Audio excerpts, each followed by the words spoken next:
Teachers, and you're listening to Show X Live with Ken in his student accommodation all the way in Scotland, and Wayne in his white windowless van? Uh-oh, I better get out of here. Enjoy the show!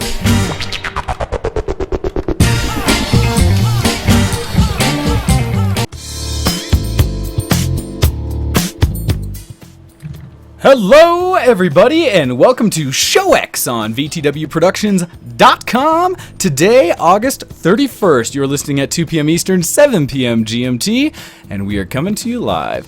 Just another shout out for everybody who likes to listen to the show. Make sure you check out the video link. It is a wonderful thing. We have learned how to make ourselves look all fresh and so clean on the interwebs so you can see our wonderful, beautiful faces. So come check us out in the video link. If you're not sure what it is, you can check it in the IRC. If you join us live at irc.quakenet.org, you can join into the Pound VTW channel and you'll be able to hear all the chatter there and ask from our wonderful rep, the Mighty Stoner, what the video link is, and then you can watch us live. With that, I'd like to welcome, as always, our good friend Ken to the show. How are you doing today, sir? Hello, sir. I'm coming in live here from Scotland in monotonous wonder. My left headphone stopped working yesterday, so I don't know why I even have it in, because I can't hear anything in it. But I can hear you fine in my right ear, so this is going to be a fun half of a show for me anyway. Nice. But yeah, things are good. Not been up to much this week. Not a particularly exciting week. Nothing really happened. Went and visited my parents. It was super exciting. Bought some food at one time, and I think I trimmed my beard as well. So yeah, that's going to be my entire week. It's really, really that interesting. Wow. So that's great, because you didn't even give me a chance to sit there and say, let's go ahead and... It's functional deviations. I didn't realize you'd be so exciting today. I know. I started back at the gym as well, which is good. So I've had 3 sessions so far. Going back again tomorrow. I made a little sequence. I prepared a little sequence for what we'll be doing at the gym. Me and a couple of my friends, and I've been training them in the ways of the proper ways of doing it. I was trained by my PT of a dad. I was going to say, hopefully you have some knowledge on this, since your father is redunculous when it comes to the working out. I have some knowledge. I think I have more than I actually do, but I pass on what little knowledge I have anyway. And so a few times my friends have been like texting me the next day saying, "Oh my God, I am in pain. What have you done to me? I cannot take a poo. That is how bad it is." Oh, jeez. That's when you know you've done well. Other than that, it was my mother's birthday on Tuesday, so happy birthday, Mom. It was very much a happy birthday, Miss Reed. It was also my father-in-law's birthday on Monday, so happy birthday to him as well, even though I know for a fact he does not listen, but still, happy birthday to that man anyway. So yeah, that's honestly been my week. 4 minutes into the show, and that's me done. Wow, we might actually get some news done today. That's crazy talk. I know. How about you, sir? What have you been up to? Oh, what have I been doing? Nothing nearly as fun when it comes to the non-geeky stuff. Let's see. I'll start off saying, it's football season again, everybody. Hey! I know you're excited, right? So the Huskers are going to get to watch them play yesterday. Granted, they were playing first opening game of the season, which means they were playing against Florida. I don't know where you are. State something college, and did quite well. They're 30-something to 7, so they won. Yay! At the same time, I know our show fans don't really care about that, and so I won't linger. Beyond that, what? I love that stuff. I'm so excited. I know how you are. I know how you love to hear all about our American football. How that's right up your alley. No, that's all right, though. Like I said, just throwing it out there so people understand if they hear any of the talk about Nebraska or the San Diego Chargers or any of those things in the upcoming 13-plus, well, I forgot how many weeks it officially is for the football season, how many games it is, but yes, that is because it is football season. So, anyhow, back to things I've been doing. I completed a challenge that I was not a fan of in the first place, but it was a response that our friend El Campo came up with to the Ice Bucket Challenge that's been going around, which congratulations, sir, on you completing yours. Good job, as well as Kitten. Thank you. So I don't mean to interrupt you, but I've kind of got a surprise guest who doesn't want to wait. By all means. It's somewhat Kitten, but it's also not Kitten. Come on. Kitten, not Put him kitten. here. Put him down. Here he comes. Oh, I see what you're doing. This is...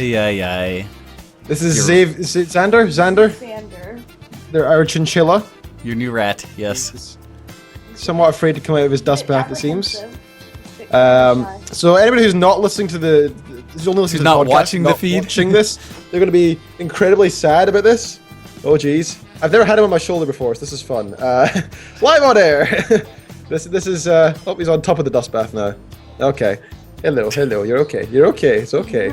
It's okay. Why do you two consider or continue to get the most skittish pets ever made to man? Well, this one hasn't run away those are yet. food. So that's good. Those are food. They are on the bottom of the food chain. What do they eat? You feed them bits of lettuce and stuff like that, right? Actually, doesn't he eat much fruit. What does he eat, dear? He eats pellets and hay. Pellets and hay. So he like I said, that's not even food. He's bottom of the food chain. He is bottom of the food chain. He's prey and he's all scared and cute. Exactly. And Why do you guys keep getting the most let's have a close up. creatures ever? He's down my back. Okay, he's not that close. Oh gosh, the silliness. He's a bit of an acrobat. Oh, he's on. Yep, as starts typing for you, Ken. There you go. Yeah. And he said, and has now escaped and ran away. So, Xander's first and last appearance on the show. And that's him away forever. Down some hole. He's gone. Okay. Well, So congratulations. Congratulations on expanding your family again. Yes, That is ridiculous. That's Xander Reed, yes, wherever he is gone. Xander Nugget. I have got literally dust all over my keyboard. Thank you for that. See? You keep supporting food. It's wrong. If I stop feeding it, will that solve the problem? Well, it looks like it could probably go several weeks without, as chubby and fat as it is right now. Indeed. Apparently it's not actually fat, it's just like fur around it. Yeah, interesting little thing. It enjoys munching on power cables especially. It's got a death wish, that thing. Yeah. Oh, yikes. Anyway, sorry, I interrupted you. Yes, no, that's all right. I was just talking about the position that our friend El Campo put me in for this challenge he decided to do. So like I said, in response to the ALS challenge, where he did it, was like, I did that, but he thought it was, I don't like these things, that's dumb. Here's a challenge for you, because he wanted to do something he likes to do. And so I think he got the idea from another workmate of ours, but he essentially challenged us all, a group of us, to do a 35 in 7 challenge. And so what this is he challenged all of his friends to run, bike, rollerblade, walk, whatever case would be, something athletic. And it could be indoors, outdoors, you go swim, doesn't matter. But you had to complete 35 miles in 7 days. Which, while very doable, for someone like him who runs like a beast and loves it anyway, so I think he knocked it out in all of 2 or 3 days like nothing. I am very busy. I have essentially no free time in the world. Enough so that I forget doing important things like staff meetings yesterday because I'm too busy running around. Yeah, I know that feeling. So sorry to everyone in the staff who showed up when Ken and I were not quite ready for it. Ken being sick and myself not being there because I totally screwed up the time. Yeah, my bad. Sorry about that. But I train twice a week. I go to dance class once a week. I do the show on Sundays. I have to maintain my yard. All these things, right? Life is just a busy thing for me. And so while he was like, oh, just work out before work, I was like, but I work 10 hours and afterwards I do other stuff. If I have to get up 2 hours early and go work out. Anyhow. Well, being it a challenge, I stepped up and said, well, screw this. I will do what I can. And so I ended up... You're a man! Last Sunday, before the show, when I was first challenged with it, I think I might have told you as such, but I'd gone inline skating because I don't have a proper bicycle. And I cannot run the distance I need to run to do this. And so I went inline skating and ended up pulling off about 10 miles last Sunday. And then, oh gosh, was it not yesterday, the day before. So on Friday then, it was my next actual day off to do something. I grabbed my old crap BMX bike that is meant for skate park type things and ramps and not at all for going distance. Inflated the tires because they were both completely flat. Thankfully, they held the air once I got them inflated, and then proceeded to go on a 13-mile bike ride. on my little That's a little bit BMX, crazy, which considering I I've done will. it before. Well, in which I'll tell you that seat and the ergonomics of it are not meant for distance at any means. So that was a bit of a challenge. I think my lower back tried to excise itself from me, tried to pull itself out of my own spine because it hurt so bad. And then just because I had made that point and I had done so much already, I went out yesterday and went for another inline skating round where I knew I needed to get 12 miles in to finish out the challenge. But I was like, I did 10 last time and I had to struggle to find paths and things around my neighborhood to actually do this. So I did. And I got on this bike path that headed out westward because one of the cool things about Denver for anyone who's athletic and outdoorsy is that you can go and basically bicycle or run or whatever you want to do all the way from where I live out on the eastern plains of greater Denver all the way west to downtown and use nothing but bike paths and just kind of a few points where you have to cross the street, which is pretty impressive. And so I got on one of these paths and just started going. And eventually, when my GPS told me I had gone 6 miles, I decided, okay, it's probably time to turn around so I can start making it back. And I got back just in time to do just more than 12 miles I needed, so I ended up doing my 35 miles this week. I'm not happy. Wow, that's freaking crazy. Well, you must be you must have like burns and ailms and harms all over you, man. I'm You must be surprisingly destroyed. okay. I'm surprisingly all right, but it's something I needed to do because I have this whole nonsense challenge I did earlier for El Campo that's coming up next week. So next Saturday I'll be up in Aspen, Colorado doing the Tough Mudder, which I'll be freezing myself and dirty and probably pull or break something and die. And so we'll see what happens with that. But so this is at least a couple times where I went and did some distance. So that was good. But that was about it. The last thing I've decided something new for my life that I'm trying out, and we'll see how it goes. But I've made a life decision to try to go and abstain from alcohol for an undetermined length of time. Yeah, that'll be fun. Well, it's one of those things I've kind of looked back and just based on various things, recent and far back, I've decided that, I've never really accomplished anything beneficial from drinking alcohol. I've always said if it was banned from the universe, I would not really care. I mean, I enjoy it, but it's not something I need. That's the point. It's not there to accomplish things. It's not there to do great deeds. It's there for you to enjoy yourself. You don't drink it to be able to run 3,000 miles. It's there to go and have fun. This is true. Well, it's a relaxant, right? It's to let you chill out and be social with your friends, and it takes away some restrictions. It makes you be able to be more silly and enjoy yourself. It's those restrictions that can sometimes be a good or bad thing. And it depends who and how much. Yeah, exactly. But because of that, I am going to go for an attempt to not have any alcohol, and we'll see how long that lasts. Now, I will tell you, December, yes. I will tell you that with that in mind, I have already blocked off that almost in the same venue as people joke about when you go like out of state or overseas or something. What happens in Scotland stays in Scotland, I guess. And so I won't say that I will be abstaining from alcohol there. You're stopping yourself from training before you come to I'm not Scotland. training my liver. It means I'm going to die. Well, I think it's what I keep doing to myself. I keep trying to find new ways to kill myself. So this is going to be the next one. So I will abstain from alcohol at least until I go to Scotland, or we'll try. We'll see how it goes, and we'll just see. Which I also know will make a lot of my friends disagree with that when it comes to the next Game Fest and such, and they're trying to throw shots down my throat. But I'm like, nah, I'm good. Anyhow, so those are my main things and what's been going on with me that have not been geek-related this week. So let's reach into the email box and let's get ready to start talking about a few things that are geeky. Minus the spam that gets into the email box. Let's get rid of that real quick because no, I'm not worried about Show X's sexual performance enhancements. Silly spam emails. So, with that, let's switch up the music and say we're going to talk about... I'm a geek. Are you a geek? Geek cred, level up! Let's talk some geek. So, Ken, what have you been doing this week that's officially geeky?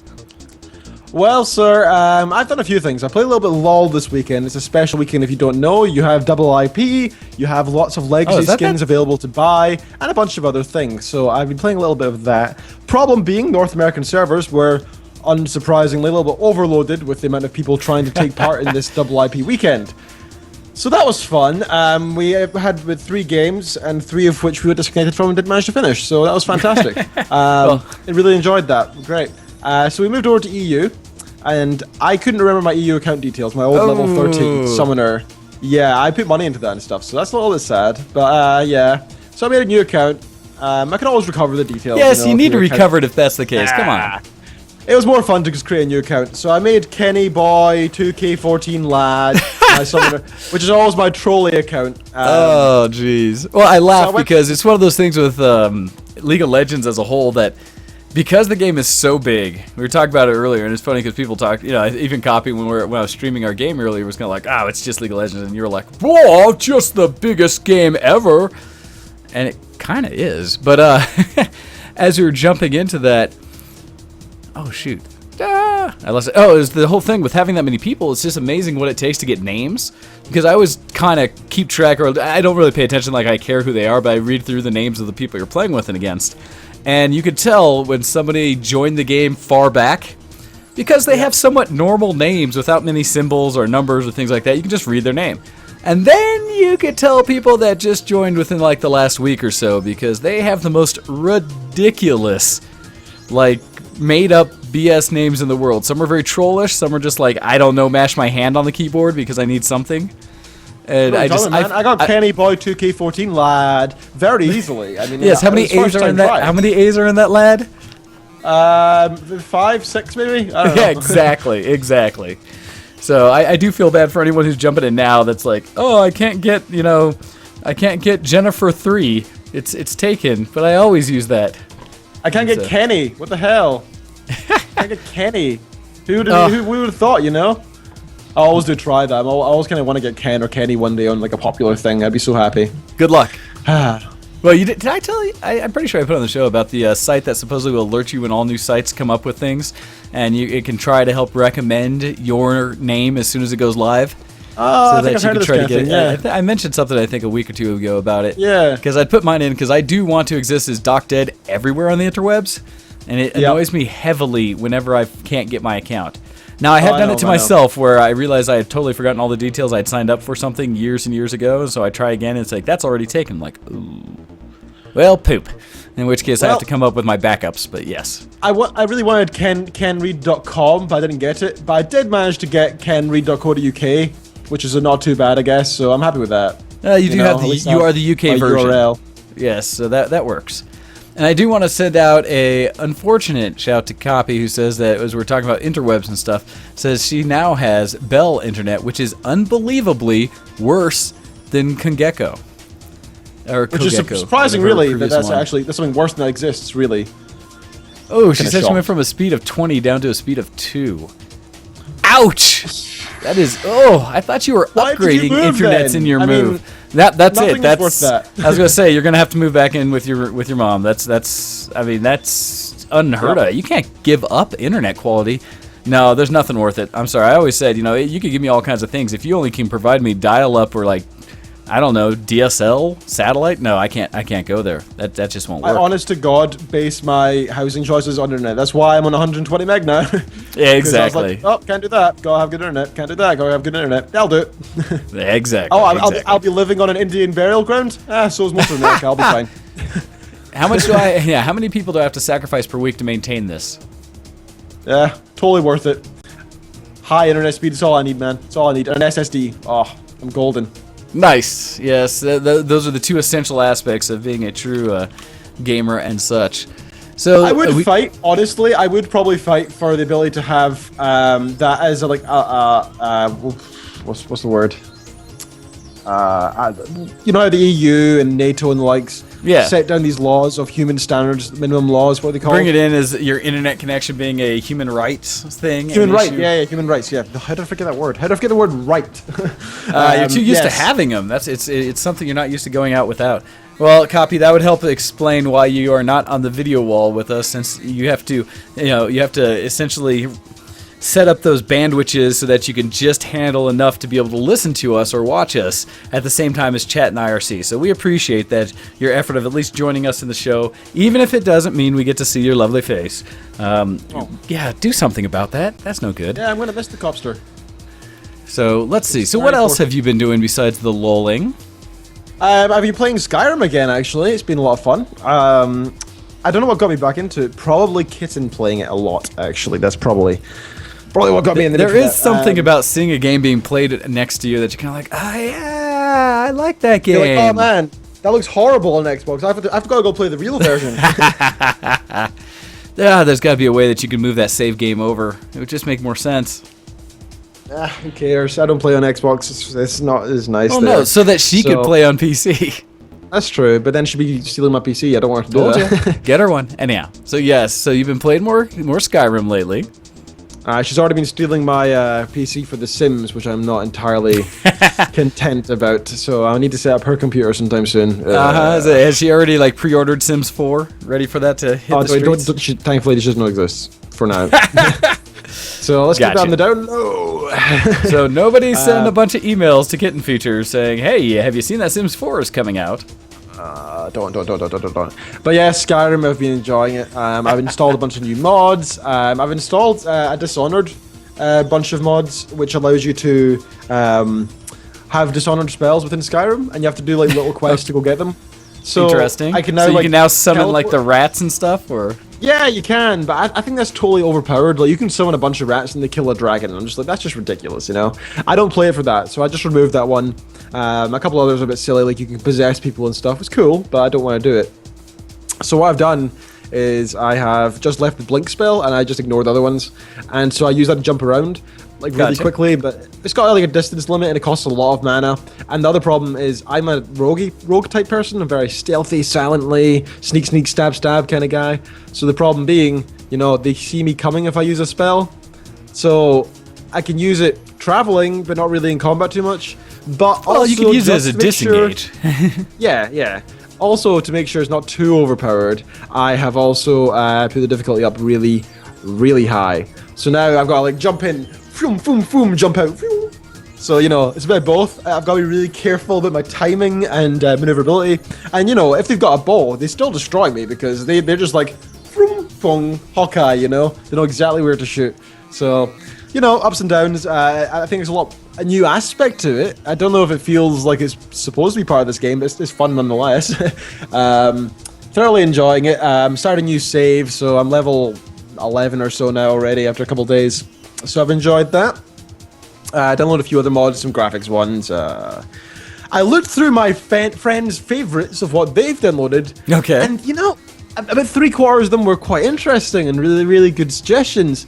And then 1/4 of them or so were freaking ponies, man. Freaking ponies. So the great thing is, that's not me. I've only done like 1 or 2 little pony mod things. I haven't even used them in that. Now in Civ, I put the pony mods in there, but so that means it just shows that a lot of people are into ponies because I'm not unbalancing that metric. Yep, a lot of people also kill their firstborns if they're the wrong gender, but I don't do that either. So yeah. You can also make the moon a mare in one of the mods. You can have a My Little Pony head, which is just like massive and weird looking and cartoonish. Yeah, it's like a mascot strange head. Yep, you can change dragons into ponies. You can do a whole lot of stuff. I think you can make like enemies your friends with a spell. Friendship is magic. Friendship is magic. So it's amazing, Ken, how for as much as you dislike the ponies, you found quite a bit of mods about them, and you know surprisingly a lot. Funny way you can learn from like Lance. Do you need to join the herd, Ken? Do you need to come over? This will be you if you continue that skill. You'll be on my candlestick. No. I will not be joining the herd.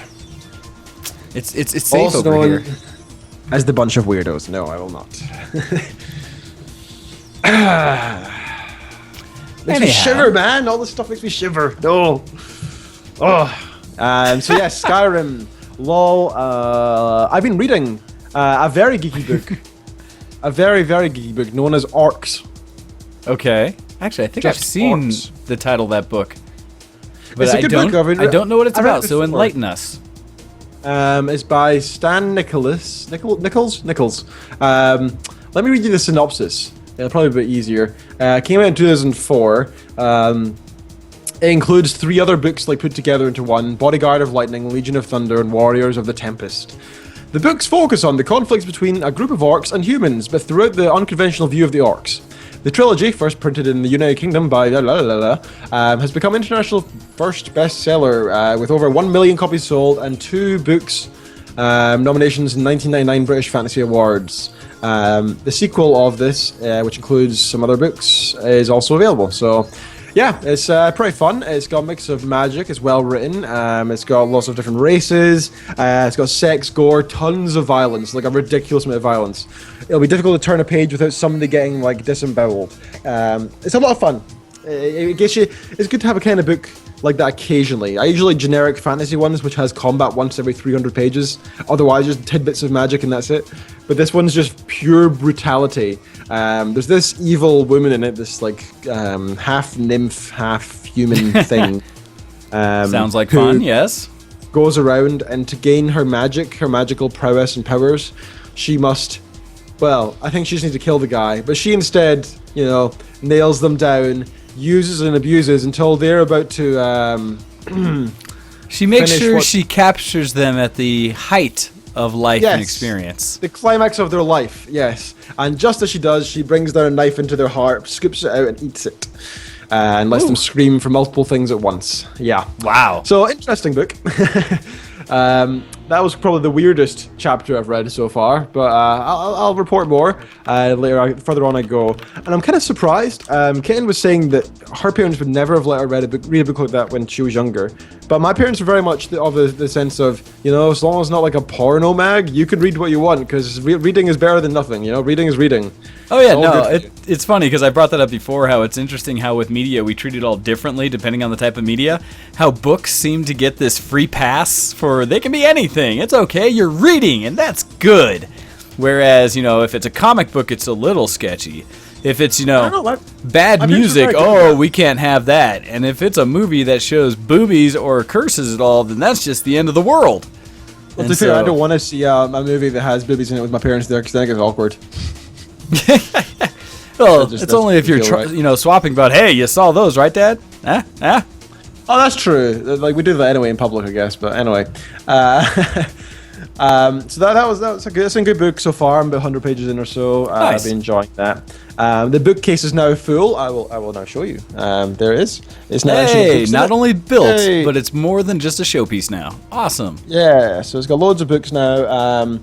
Including some of my old high school ones, some ones I've read more recently. It's just good. It really encourages you to read because you see them and they're all colourful and pretty and they smell nice and you're just like, yeah, I gotta go read. I just gotta go read. Books are a wonderful thing. I do quite enjoy them. I am still reading through, in my own sense, the was it A Brief History of Time from Stephen Hawking? Oh, really? I haven't read that yet. Great read. Well, it's one of those books that it's amazing how many copies there are out in the world, how it's one of the most published books of all time. And so with that, I thought, I saw it in the store one day, I was just like, I should probably read his actual works, not just like have listened to him or know about him. Maybe hear how he explains these things. And so I've started reading. And it's actually my bedtime reading because much I do enjoy it, but it is content such that I can pass out pretty quickly after catching a page or paragraph. And so it may take me a while to get through it all, but I do really like it. So let's... That's good. I think reading is really important and it's a really geeky thing to do, so that's good. I think I'm going to read more and more, and I'm really tempted by the Zombie Survival Guide. I'm tempted to read through some of my older Harry Potter books again. It's been a while. My Stephen Kings are calling to me, so is my Philip Pullman. I got a good few to read through. And the Dark Tower series, I've only read the first one so far. I really need to finish that at some point. Then there's all the computing books. And I'm just like, I need to get into these. I need to delve into them. I need to do these working things. What are you doing with your camera, sir? I don't want to look at just your... I fell again. I don't just want to look at the top of your head. No. I'm sorry. I know you enjoy looking at me so much. I'll try and fix it. There we go. Is that better? That is much better, sir. At least I can now see your face. Much better. Another one thing I should probably mention. You might notice I've changed where I'm sitting. Yes, you have. I now have a desk instead of that dining table room. I'm not sitting on the dining table anymore. So that's good. I've actually got a desk with like monitors around me, and I've got my old World of Warcraft statues from back in the day. You'll notice the level 70 Warlock. It can't be back in the day if it's a level 70. It's still pretty back in the day. That's level 60. This is before uni for me. So that was a good 5 years ago at least. So that's quite a long time ago. That's a little bit. I'll give you some credit on that one. Before I had my degree, before I was married, before I even met my wife, Yes, but you did a lot of that in the near term. Come on.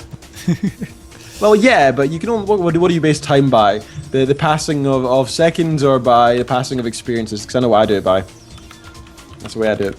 Anyway, yes, that's been my week in geek. Really, I've not really been to much else. I think that's everything. I'll probably think of something in an hour's time. All right, no worries.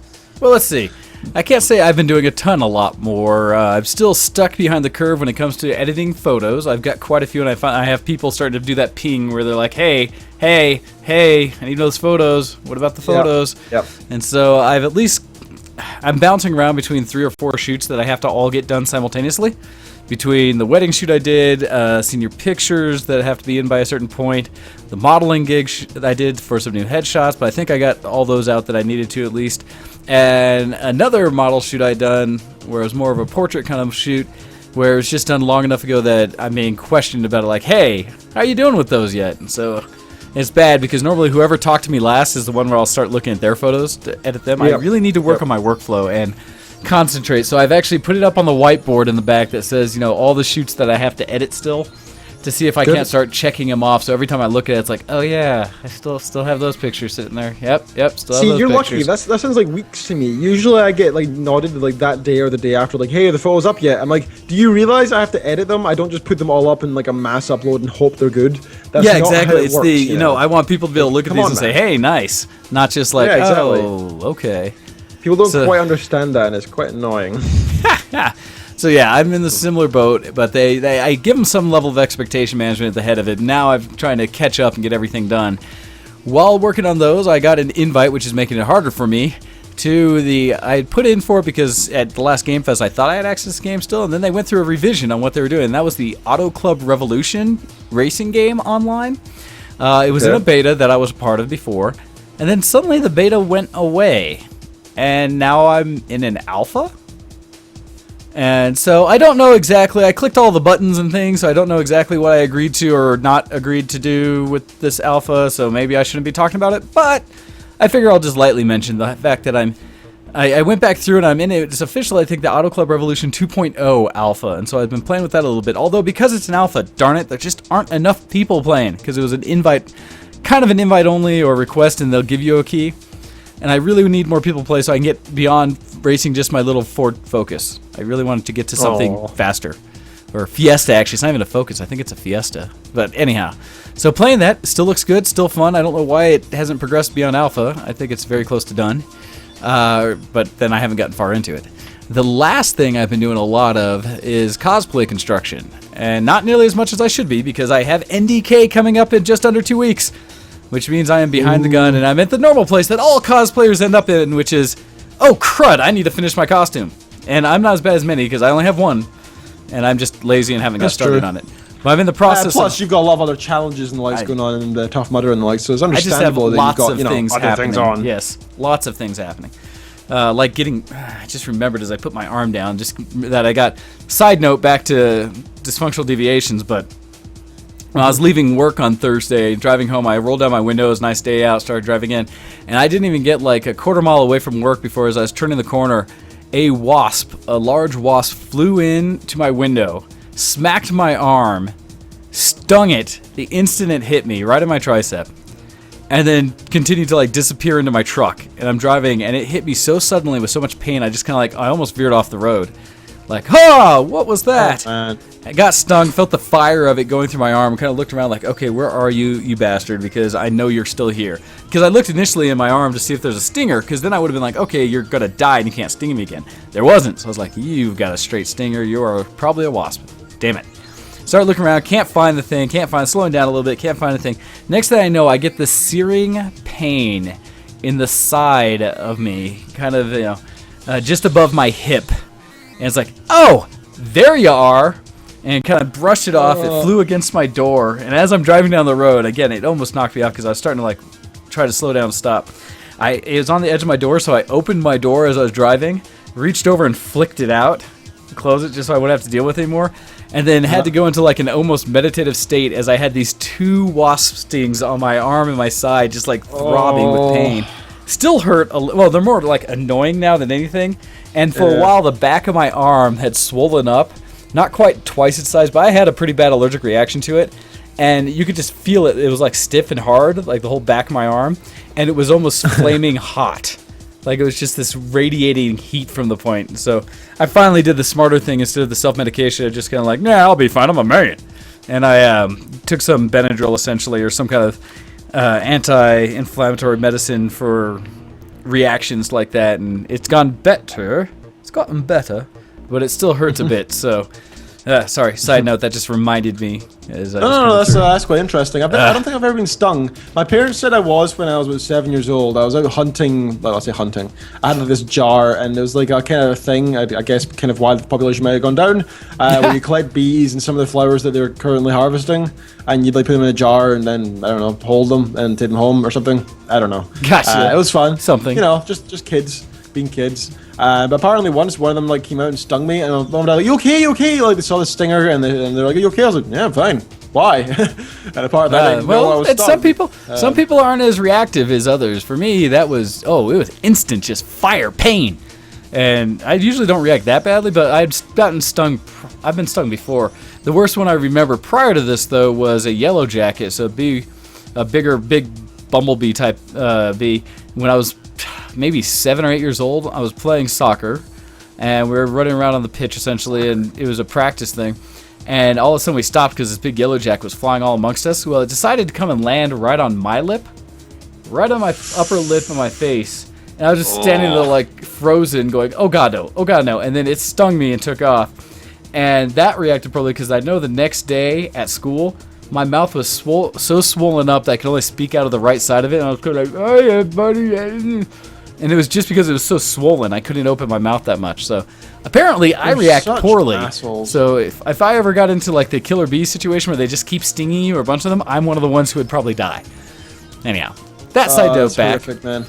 The cosplay. My father's actually afraid of nothing on earth except for freaking wasps. Just wasps, nothing else. Like if a guy showed up with a knife, no problem. Dad used to be a fireman. He's been in fires, like saved people who are on fire, who are dying, he's carried dead children in his arms. No problem. Get a wasp near him and he will run. Hey, I know a lot of people like that. Get a bad experience. For me, that used to be moths. I have a severe hatred of moths, but I've gotten to a point where it's more of an annoyance that I want them all to die. Well, it came back from when I was a child. The only other time I had hair somewhat big when I was younger, and I was like 3rd grade, or not even that. It might have been like it had to have been 1st grade or kindergarten because it was back in California, in Oakland. And we had done a project where we'd raise silkworms essentially, and then let them out as once they hatched into moths, let them out into the world, kind of thing. And then, so we were getting ready to go into school one day, and I was leaning against the wall, and I felt a tugging at my hair, and I was just like, what? I pulled it off. I was like, what the heck? And there was a moth in my hair, like eating it, or something, or somehow running around. Where it just, as a child, that essentially, just. That stopped me. As a child, that was like, oh my god, this is disgusting, you're evil creatures, you should all die. And since then, I've still gone through and I haven't lost that bit. I don't react as quickly, as poorly as I do. I used to react worse than I did a wasp, where a wasp, I'm just, With moths, I used to freak out. And so now I'm just heavily annoyed and I must kill them all. So, anyhow, my geek, ends up with, I'm still working on cosplay. What I can. I've got all the materials together to finish my Mugen cosplay from Samurai Champloo, so I think I'll be able to get it done. I just have to take the time to do it, and I don't know when I'll get it all done. Plus, I have to build the background for our atrium room that we have for NDK, because we were able to do some swappity, and thanks to Kuro in the video wall there, Kuro, our man, for allowing us to have a atrium, one of the indoor coveted atrium rooms that we'll be able to decorate in theme with our costumes. So I got these massive sheets of paper that I'm going to have to paint to turn into this background from the intro from Samurai Champloo. And then I've got downloaded some images of swords and stuff that I've got to print out that I'll put in the front there that'll kind of mimic this one scene from the intro. And hopefully I'll get it done, and if so, we'll have some pictures to try to show what we worked on. I still have to make the costume where, Kuro's already cheated because he got his Suba done for his sword, where he was able to use some of the 3D printers around him to build the sword, kind of the thing that covers the hilt, so when you grab it, that would stop another blade from hitting it, the Suba. So he's got those printed. Look gorgeous, by the way, Kuro. I'm jealous. I've gone in between because I'm trying to finish up printing my Spartan helmet, my Master Chief Halo 4 helmet, which is 3 pieces away from being finished. And I had to so hard to stop myself first thing this morning from starting one of those pieces again so that you wouldn't hear during the show the constant of my printer in the background, which everybody who plays games with me hears. As well as I want to try to reprint another Ocarina of Time before it so I can have that hanging off of me somewhere when I'm in my costume. I did finally assemble, where did that go? My kunai knife from Naruto. I need to finish it, but I did at least assemble it, glue it all together, which actually feels really good. It's got a decent heft to it, even though it's mostly hollow. And it is like proper size, which makes me super happy. This kunai knife, I'm like, there's so many more things I want to 3D print now. So you see that, Kuro? Yeah. Sexy. That's awesome. Sexy awesome. That's awesome. And I still had a few false prints because like here's a piece of the Halo helmet where it split partway through, so I had to fail it and start a new one. So I still have a few things I'm working out. For the most part, it's been acting well with my cutting board and duct tape. So working on that, I have to do some sewing and things like that. I may even try to do some of it tonight because time is going to rapidly fall out, and I need to not procrastinate till the day before. Even though I'm probably taking that Thursday off the day it's starting before it starts, I want to be done before then. Understandably. We'll the only last thing I have for the Geek Cred piece of this, and then we'll take an early break so that we can come back and start talking about some news, is I added a fan in my room. If you look behind me, you'll see it oscillating back and forth. This tower of a fan behind me, which is the best upgrade I've ever made to my office ever. Oh my god, it's so nice. I have air circulating this room. I used to just sit here in this kind of hot box of electronics cooking themselves. Because this is the one room where I was like, no, I don't need a ceiling fan in there. Stupid me. So I rectified that and have a new fan that I just got yesterday, and I'm so happy. So Kuro, I'm only going to do the one cosplay. I'm only going to do Mugen the whole weekend. I may bring something else with me, but I'm not planning right now to do Shepherd, because if I do, I'd have to do it first day because Mugen doesn't have the mustache. And that's, of the other characters I have, I don't want to pull out my Bleach or do any of the others. I could do my Matthew Patel, but I'd have to gather all that stuff, find the wig and things like that. So I'm probably just going to try to do Mugen the whole weekend. Plus, it's a comfortable one. So I should be all right, but we'll see. All right, so with that, that's pretty much everything I've been doing, Geeky. Let's check into the emails before we go on, because I know we have at least two, and maybe another one just snuck in. So, first one says, Dear Crew X, first, shout out to my little brother who moved out and in with his girlfriend. Hey, look at people moving around and up in the world. Second of all, there was a surprising lack of Deus Ex machine in the season finale of Legend of Korra. I guess they used their... I haven't watched it yet. I guess they used their blank X machine budget on the bad guy who blanked to the blank. See, but now this is all spoiler stuff if I don't... the whole thing's out. And so, Ken, you need to go watch it. Have you caught up with the other books? How about I pull out my earpiece, you talk, and then so before we do this, have you seen books 1 and 2? Yeah. Okay, so you need to watch 3, and the reason I say this before you pull out your earpiece, so I don't spoil it for you, and sorry for anyone else who's in there that's going to get spoilers. So far. I have one this is the finale. Apparently, Legend of Korra got canceled. Yeah, but only for TV. It's still available on the internet. Well, so they finished it out on the internet, but there's no guarantee we'll have another season coming up after this. And there should be more seasons. That's what I'm saying. No, they said they're going to continue seasons on the internet. Okay, that's what they said. Okay, good. All right, then pull out your earpiece. I will finish, and I'll give you a thumbs up when it's ready for you to come back. So, budget on the bad guy who gets airbending. And so, yes, spoilers. Anyone who hasn't watched it, when I give the thumbs up, you'll be ready. You're in about 2 minutes. On the bad guy who gets airbending out of nowhere and immediately has a complete and utter outstanding understanding, as I'm assuming which thing, of this highly spiritual art, easily rivaling Tenzin, who, by the way, is an airbending master with a lifetime of study and practice behind him. Also, Bolin suddenly gets lava bending, and this is where the whole 4 elements fall apart. Shouldn't lava bending be part fire bending? What about steam bending? That's already halfway into air bending. Mud bending is equal parts water and earth? I'm overthinking this. However, the lack of ass-pulley saving throw kind of made the season finale anticlimactic, just as The Walking Dead Season 2 did, despite forcing you to make probably the most difficult decision in the franchise. So, my comment on this before I bring Ken back is that, yes, that final battle, but they had the battle scene, right? And it was an epic big battle, and so that part was cool. But yeah, I understand what you're saying, where it seems like a lot of contrivance. But I think because they were getting canceled or pulled in the way, maybe they were trying to throw everything in there instead of giving a proper season. Hard to say. All right, bringing Ken back into the conversation. So that goes from here. Serathis, and it says, P.S. Heroes and Generals on the Steam front page. Don't play it. Trust me on this one. Just don't. So thank you, Serathis. So yeah, it was his discussion about this. So will you pick up the new one, because we now have a group of emails in. Perfect to end up the segment. Yeah, great timing. Okay. Dear Ken and Wayne, your friendly IRC rep, the Mighty Stoner. Yes, thank you again, sir. I will finally be submitting my geek cred for the last few weeks. Firstly, I picked up several games on Steam, and in my local store, really cheap. As you may both know, I've been waiting on a new PC. Really, Stoner, we have never heard about this. You were waiting on a new PC. You didn't tell anybody that. Not even once, not twice, not 11,000 times. Nope, never heard that once. You're allowed to be excited, sir. Where was it? So I took this sales opportunity to stockpile some very shiny games, such as Titanfall and Tomb Raider. So now for the monster PC. Sadly, it took an additional week to arrive and was very stressful to sort out, due to my PC and two others all being delivered to incorrect address. Oh my god, that is so that's annoying. awful. That is incorrect awful. addresses. Wow. Well, it doesn't matter. It's their fault, right? So that's just a PC of theirs that they've then lost. It's not yours. That's not your PC. Don't think of it that way. It's still on their terms that they've lost it. So do not worry. But it arrived Tuesday, and I managed to get it home on Wednesday, and I pretty much have it all set up nearly. This machine is going to be a beast. I am thoroughly enjoying going from the lowest setting graphics to any game going at ultra. Lastly, for the geeky side of things, I have 3 weeks until I start university and my course indie games development.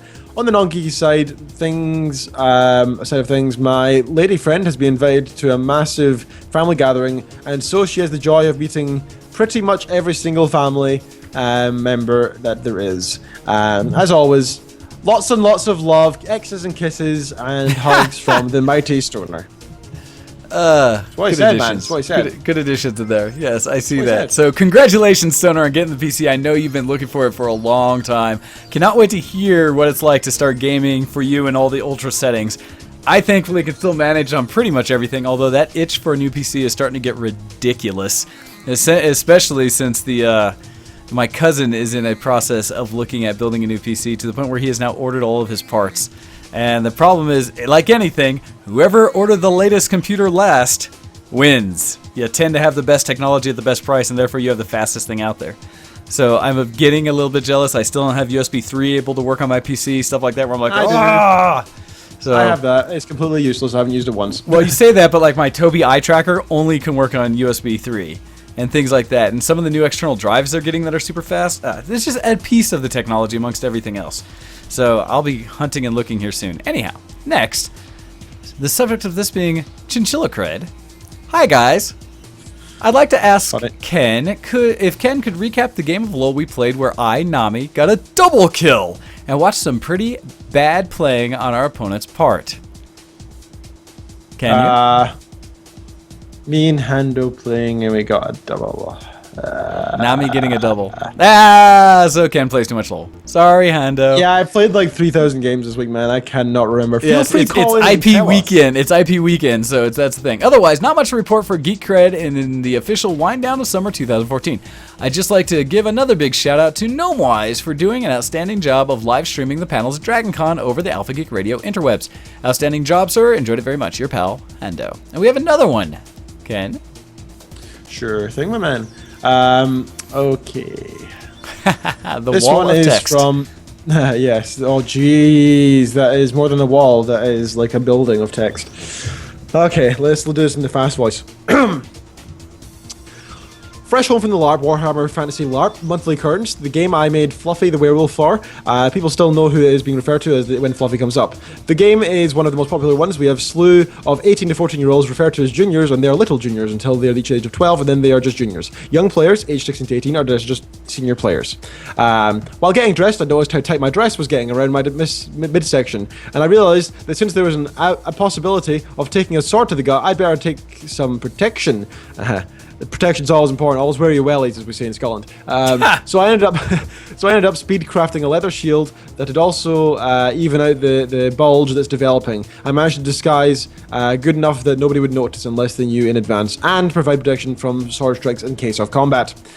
Today it was raining like it was nobody's business. I play a pyromancer, so I was not very happy. I couldn't even set people on fire for real. Aww. I wore a hood and cape, and I acquired a couple of months back. I was warm and dry through the game despite the rain. I was happy on an out of character level. My mood was improved drastically in game, and I was handed an item that had been found in the forest. 6 months ago, another fire mage left the town in a hurry. When she fled, the girl who played mage lost a necklace pendant, a metal and glass dragon. That sounds pretty cool.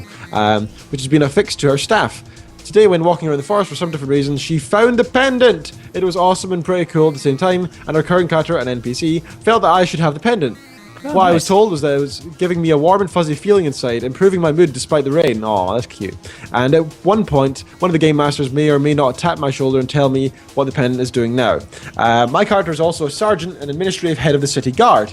At one point, one of the Sigmar priests and 3 Myrmidia priests, all 4 battle priests, okay, decide on a quick tour to check up on the security for the other 3 portals in the area, since we're having problems with otherworldly influence in the area. Patrols and the trips into the forest is some of the best fun for all the juniors in the city guard, so I quickly grabbed the 3 guards, all juniors, and set off as an escort for the priests. Guard 1 and 2 are first and second time players. The third is one of the juniors that have been around for a few months and knows the ins and outs of the games and the setting. They're all little juniors. All 4 priests and myself are seniors, and some jokes may have gone over the juniors' heads, such as, "Priests, it is dangerous to go alone, take this!" Nice. While gesturing to the 3 guards trailing after us. Nice. Yeah, that's good. On our way to the first portal, me. Our mission on this patrol is to protect the priests. Guard 1, where are the priests? Me, right in front of you. Priests, snicker. Nice. Am I missing something? I don't get it. No, continue. I don't get that one. Okay. While arriving at the first portal, Guard 2, if the beastmen attack, beastmen's a thing, I guess. If the beastmen attack while we're out here, what do? We fight. While leaving the second portal, Guard 1, are you a priest? Simultaneously, Guard 3, no, she's a sergeant. Sigmar priest, no, she throws fireballs. So I've been kicking hard all day, Nice. and I've been asked, how long until I start skipping game days? And 2, how long before I return afterwards? Oh, that's good. It means they miss you already. Yes. The November game is 1 week before my due date, so I will likely skip that one. Maybe. I LARPed 1 week before my due date with a spawn, and I cannot recommend that. Yeah, see how he turned out, man. Ugh, crazy little guy. That's the end of my Geek Week report. Pusa. Very nice, Pusa, and lots of geek cred in that email. Definitely. So thank you very much. You do some of the most geeky things I could ever hope to see, hear about, accomplish anything like that. I'm quite jealous. So Indeed. Very well done. All right, with that, we are going to pay some bills, take a break. We will be back. Won't take too long here. Actually, what just happened here? Oh no, okay, there it is. I was looking at the software. Haha. So, we're going to pay some bills, we're going to play a song from our friends at Edifice, and we're going to play some Exodus there, and we'll be right back. So, you're listening to ShowX on VTWProductions.com, and we'll be seeing you shortly. Send in your emails to showx@vtwproductions.com.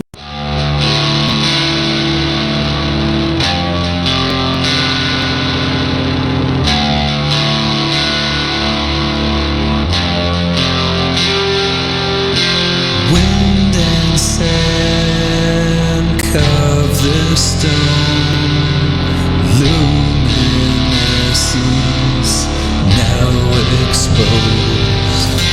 Crimson hands carve the stone, silver contours come here. So fill the sky with the sound of 1,000 engines flying into the sun.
vs. the World production would like to thank JitBit Software for the use of RSS Feed Creator. The show has its RSS feed created and maintained by RSS Feed Creator, with its easy-to-understand interface and ability to upload all with a simple click. You can't make it any easier. Try out all their awesome software at www.jitbit.com or see the link on our front page at vtwproductions.com. You're listening to Show X on vtwproductions.com. Hey everybody, and welcome back to the show! Hopefully you enjoyed that bit of music from Edifice. We do really enjoy that group. And basically because my friend Adrian's in it, which helps a lot. But he is outstanding. So, with that, we're going to jump right into things, and Technology, news, and more today on the Geekoscope. And to start out today's Geekoscope, I have a couple of things that I emailed into the show to remind me, because there are more articles that were sent to my email box, but not into the show directly. So the first one is for Hando, and this says, "Hey Loadout fans! We've been working hard on Update 5.0, and it's time to share some of the details of what you can expect in our biggest update yet. We'll be introducing a deep and engaging campaign mode focused around you and your friends fighting a mysterious enemy. Since Update 5.0 has a plethora of new content, they'll be running a beta to test out all the new features, and they want your help." So I just want to throw that out there to our friend Hando to say, hopefully you've seen what they're doing with the new loadout. And I think they're going in, it's kind of an alien race or something that comes in. They have a trailer that they've got out there on YouTube that you can find and listen to. Watch that and see what they're talking about. So I thought that was a good bit of info, since I know, Hando, you love that game. The other one I have in here for emails. Oh, come back here. There we go. Make sure I find the one. There it is. For all those who are fans of general cartoonish things that have come up, and depending on your age, you may be more into this or less. But this is an article coming in from the developers and media people behind it for Adventure Time, Secret of the Nameless Kingdom. And this is all talking about because we have Dragon Con going on this weekend, and PAX as well coming up. Or is that going on yet? All of it, I think PAX happened this weekend too. So the descriptions, and this is coming out for the 3DS, the PS3, Xbox 360, and the PC. And it says, description, "Oh my glob, the princess of the Nameless Kingdom has been kidnapped. Naturally, Princess Bubblegum sends Finn on an adventure with his best bud Jake to find, rescue, and choose the princess to rule this new kingdom in the land of Ooh. After all, every kingdom needs its princess, right? At long last, Cartoon Network, Way Forward, and the Little Orbit team to create the Adventure Time game we've been craving. Adventure Time, The Legend of the Nameless Kingdom. It's a classic 16-bit style top-down action-adventure game. As you expect with Adventure Time, this game comes fully equipped with all the humor and excitement fans have grown to expect. You get to play as Finn as he explores Ooh and the rest of the overworld and battles his way through the treacherous enemies-filled temples while solving mind-twisting puzzles. Let's not forget Jake, who will be there too, helping out his best bud do the rescue of the 3 princesses of the Nameless Kingdom and crowning one of it as its true ruler." So I threw that out there, just a heads up for everybody who's a fan of Adventure Time, because I know there are quite a few of you out there that they are working on a new game. All right, sir. With that, would you like to start us off with regular our news this week? Sure. Well, first things first. I discussed before about Brad Sucks coming on the show. Brad from Brad Sucks coming on the show. Yes. And also Mr. Brew Guy. We will have to find set dates now. So the 5th of October, Brad from Brad Sucks, with millions of listeners from Last FM alone, never mind YouTube, iTunes, all these other places, one of the pioneers of Creative Commons media will be coming onto the show. That'll be a big, big thing. Looking forward to that. He's got some amazing music. We've all listened to him on the show before. Fantastic guy and fantastic music, so that'll be interesting. On the 19th of October, so 2 weeks after that, we have also got Mr. Brew Guy coming along, so that'll be awesome as well. He's the winner of WoW Idol twice in a row back on WC Radio. He makes some absolutely stunning Warcraft parody songs that you all know and love. So that'll be good to have both of them on the show in a couple months' time. Almost exactly 2 months' time, actually, so that's ideal. So look forward to that, because I know I personally am super excited for that. All right, so League of Legends released a new character this week. We've got a bunch of other things coming up as well. But first, since Korra was mentioned earlier, let's discuss that. The Legend of Korra game release date and the new mode, plus what to expect in Book 4. I'm gonna ignore that part. Fans have been looking forward to the release of downloadable Legend of Korra combat game following the announcement that Platinum Games and Activision would be launching in it this fall. In an exclusive interview with IGN, Activision's Robert Conkey, that's a funny name, has revealed that the game has been set to release on October 21st on PlayStation Network and PC, and October 22nd on the Xbox, so it's on PC, PS4, and Xbox One. Conkey has also demonstrated the new Pro Bending mode. Korra stars Jeanette Varney, voice of Korra, and David Faustino, voice of Mako, were also on hand, along with they all gave a bunch of stuff. Okay, so there's interviews and stuff available there. Go check that out on IGN because they are cool. But yes, that game is coming out shortly for Legend of Korra. I know I'm excited about that. We'll see how it actually is, though. You never know. It might make the series so popular it'll come back to TV, or it'll be so bad that they'll just continue the downfall of Legend of Korra, which would be very sad. We'll see. I'm going to jump on another one since that was rather quick. Go the for Elder it, sir. Scrolls. That's all right. Yeah. The Elder Scrolls Online subscriber loyalty program revealed. Ooh, isn't that exciting? Oh wait, that's right. There's that game out. out there that's Elder Scrolls Online. I remember. I heard something about that once. Yeah, it's not dead yet. Wow, that's crazy. So we'll find out about that. It comes with a new pet. Bethesda has revealed a loyalty program for its MMO, the ESO, designed to reward those who subscribe to the game for an extended period of time. The first reward will take the form of a High Hrothgar Wraith vanity pet, and will be emailed to anyone who subscribed to the game for a combined time of 3 months or more in September. These 3 months don't include the month of time that comes free when you purchase the game, so you have to have bought 3 months. There's so much more on the horizon, but we think it's important to give some special recognition to those of you who haven't abandoned us and left us into poverty. Sorry, I mean, those of you who have already been there every step of the way, a post reads. The loyalty program will keep expanding over time, so keep an eye out for more tokens of our gratitude if you're a long-time player. Our next reward will be granted for those who've subscribed for 6 months. We'll reveal it to you soon, once we've decided what's good enough. Yeah, we'll see about that. So it's funny, is in the IRC, I like how Sarathis said in here, he goes, MMOs don't die, they just go free to play. I would disagree. I think it might. Yeah, okay. It does that before it dies. I'd say. I think that's the fairest way to say it. You know, they still die. It's not a good sign. We'll easily say that. That's the best way of putting it. Yes. So it's kind of funny how they've had such a downfall. You know, it was so freaking good when they had their freaking amazing Skyrim, which did so well. They made so much money, and then they're like, "Well, we like money. Let's make more. MMOs make money, right? That one supposedly to some companies, yes. That one company did it means other people can do it, right? So yeah, fantastic. Really well done there, guys. You really jumped in that one. Great, fantastic. So let's hope that they abandon this and make the next Elder Scrolls soon. Anyway.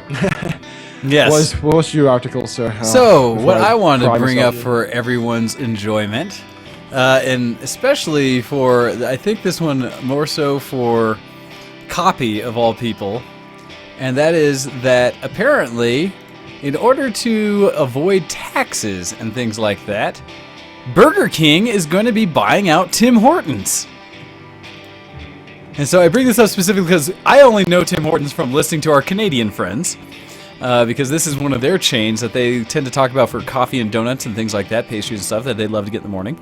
But so specifically for that reason, I wanted to bring up where it says Burger King on Tuesday confirmed plans to acquire Ontario-based Tim Hortons for about $11 billion, creating a new company to be based in Canada with combined sales of $23 billion.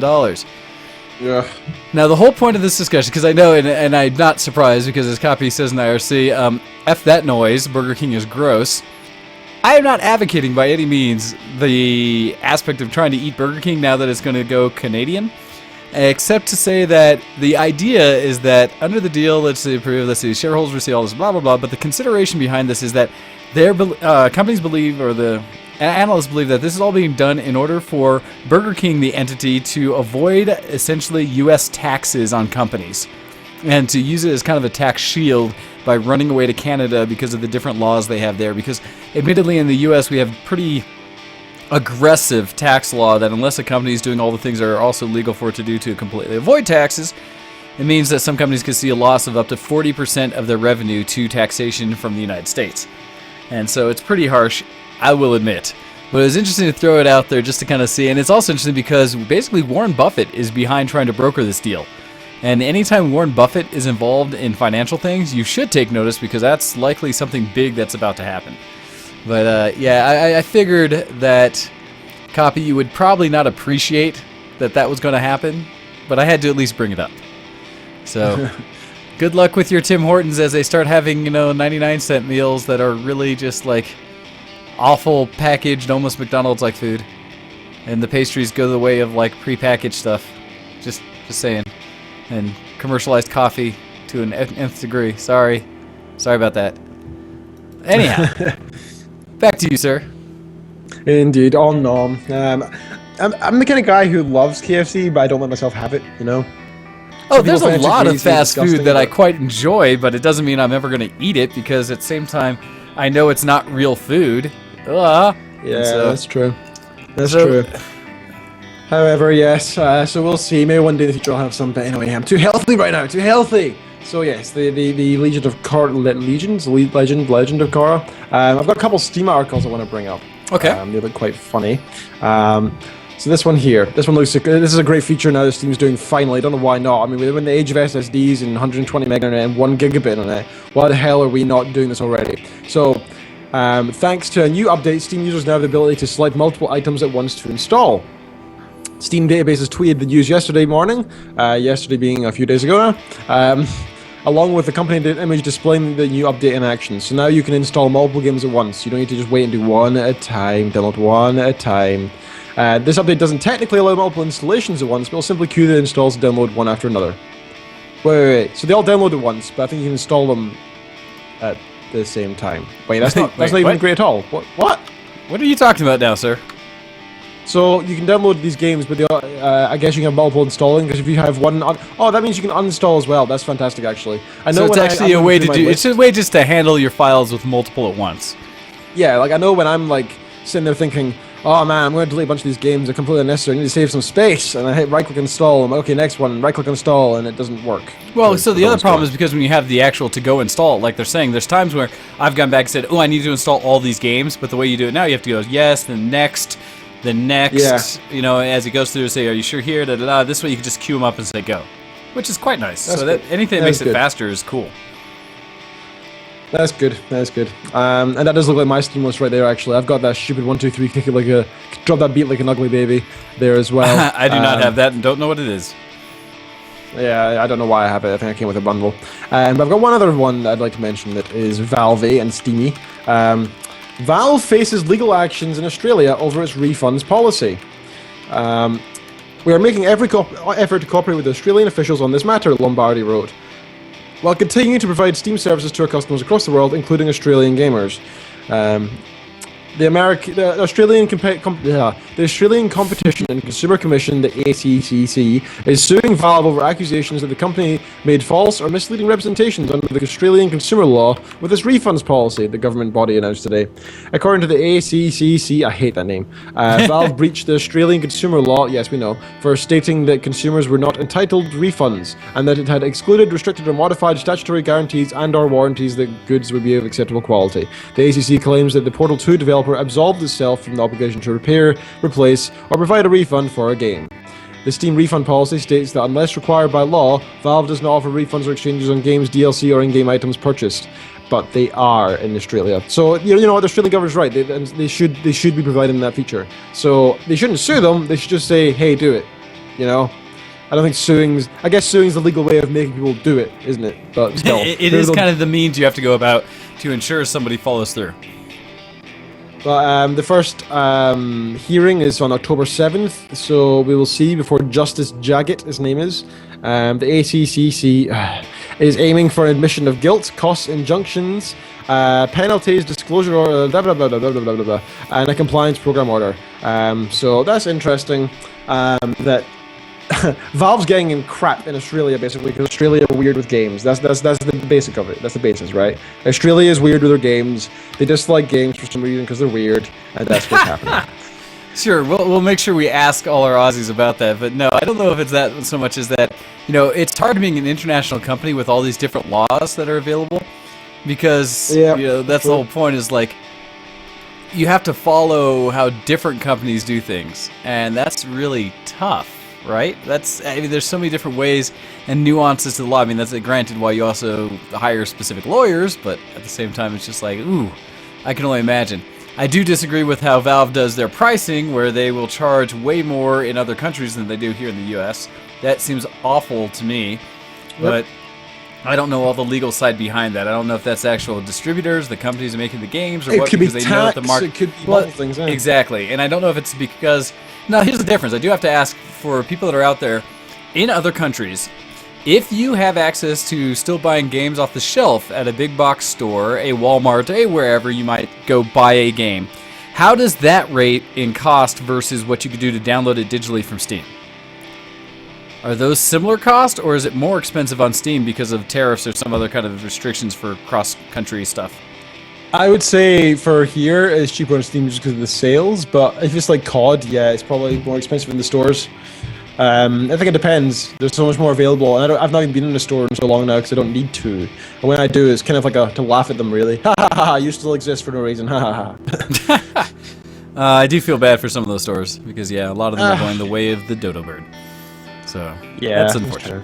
Anyhow, so article I have in here, and this one's as I always get for my aggregate News 360 because I love that tool, that app. And because it lets me customize it for the different kind of topics I want to read.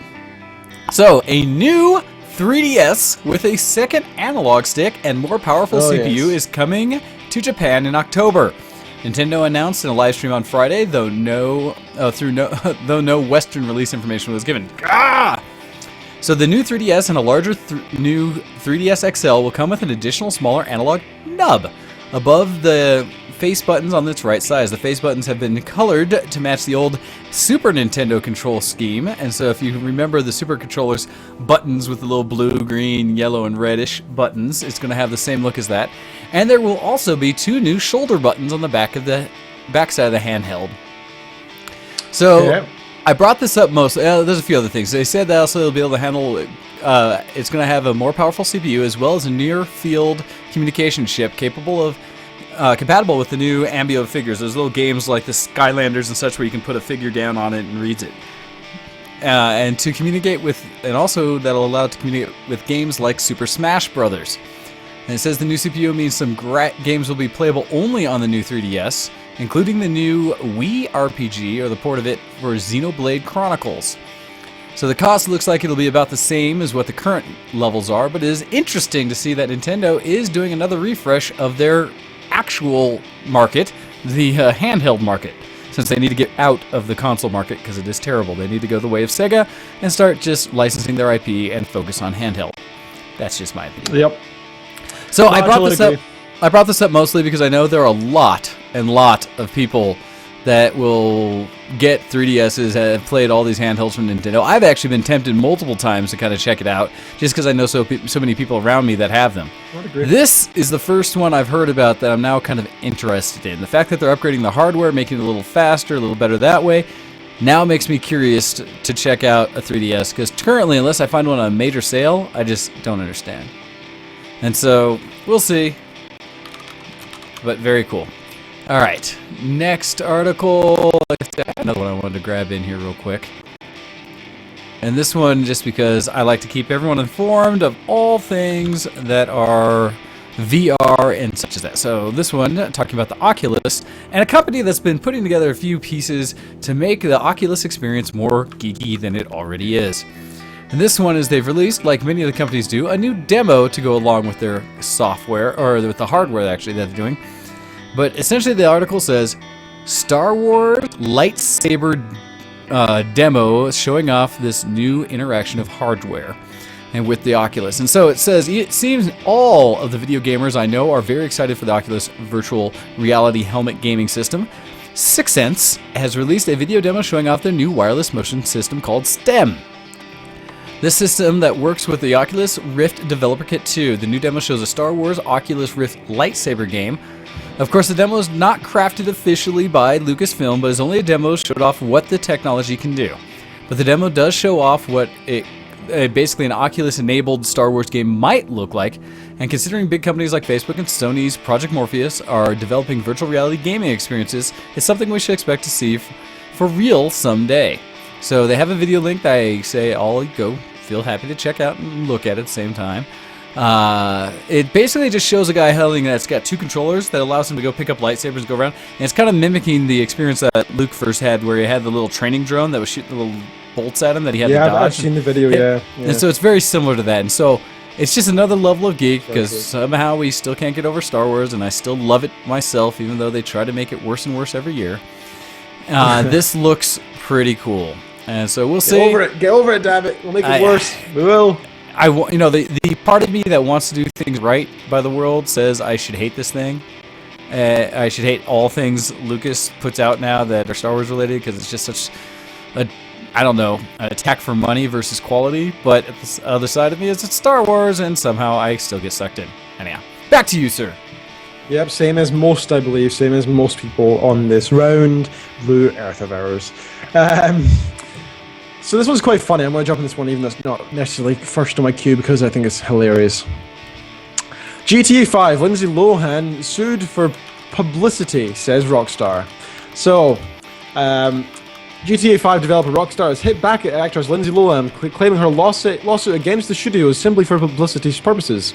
According to AP, Rockstar believes the case to be frivolous and was solely filed for publicity purposes. The studio wants it to be dismissed immediately, while Lohan picks up the check for the legal costs. In case you missed it previously, Lohan believed the GTA 5 character of Lacey Jonas is an unequivocal reference to her, and wants the developer to pay damages for using her image without permission.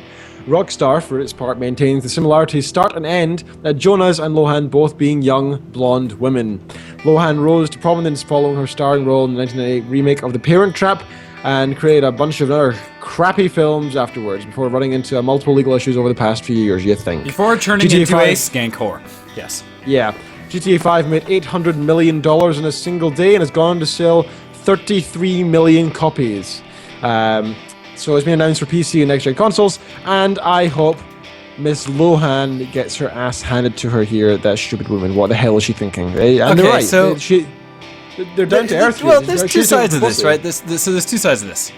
I think Lindsay can get... Well, so I think Lindsay can get bent, honestly, right? I think she's freaking ridiculous and has only done this to herself. At the same time, I will say that I completely believe that character in GTA is a reference to her. And I think it's there to make fun of her and everything she's done, and it highlights her as a starlet that's made very poor decisions throughout her career, if you call it that. And so I, in a way, say it's completely appropriate for people to make fun of her. Because at the same time, Lindsay, what are you doing? Are you suing every comedian who's ever talked about you being an idiot? Are you suing every show or news station that's come out and shown the reality of who you are? Maybe she should sue us because, you know... I've now mentioned her name. Woman, yes, know? I will give you exactly all of the monies we just took in, which is none, so good with that. There you go, here's 0 pence. Yeah, it's one of those things that, you know, it's one thing to try to go against someone for libel or something like that, to say that you're defaming who you are or such. But at the same time, you're doing it, and it's all reality. This is actually probably going to give... Well, no, it's not going to give you any benefit from it, really. If you clean up your act and actually look like a normal person again, you could go places. Stop trying to eke money out from a company that's going to, you know, is doing well for itself. And it's so bad. It's just so bad. You're making... You know, people are laughing at you for this, Lindsay, and I really hope you fail in this case. And if you were smart, you would have taken it and kind of just chuckled with it and said, well, hey, at least now I'm in a video game. Or something like that. Yeah, and I know, been a bigger person. That's Instead, you're just being, you're just, Yahoah, deal with it. Stop making bad decisions. Yeah. It's bad, too, when you can be someone who was so attractive back in the day that honestly was on that list of like, hey, I'd shag that type thing, to now scary. I would poke that with like a someone else's 10-foot pole. Yeah. No, that's so you did it to yourself. Too bad. Yeah, that's all I gotta say on that. Would you like another one, sir? Yeah, sure. I'll grab one more. Let's see. Let's go for an older one. Age of Empires 3 DLC. That rhymes, so it must be true. I hate when IGN have videos at the top that all play. It's just like, stop Yeah, that. I know. I have the same problem. It's like, stop it. Yeah, he's so annoying. Stop that. The new DLC expands Age of Wonders 3's empire building mechanics. Golden Realms also introduces new scenarios and new story campaign in which you'll help halfling survivors rebuild an empire and confront an ancient evil.